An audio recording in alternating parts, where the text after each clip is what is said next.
सौम्य IPS link तनाघना Balianta बर्बर कांडर तदंत NHRC जो दुई जणिया टीम वर्तमान भुवनेश्वर ओडिशा रे अछंती जोरदार तदंत करुछंती।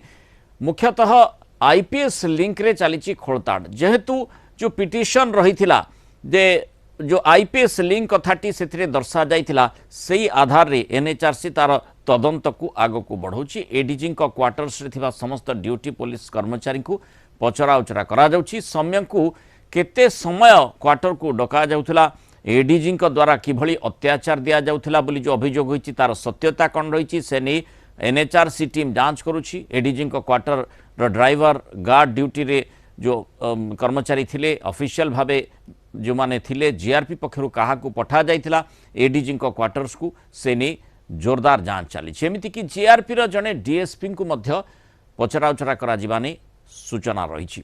और एपटे क्राइमब्रांच मध्य तनाघना जारी रखी। आउ जड़े व्यक्ति प्रदीप मंगराज अभियुक्त ताकू ओरफ दीपू ताकू गिरफ करा जाइछि। बेणुपुर रे प्रदीप घर ताकू ढेंकानालू गिरफ करिछि क्राइमब्रांच। या मिसाई गिरफ संख्या 18 रे पहुंची।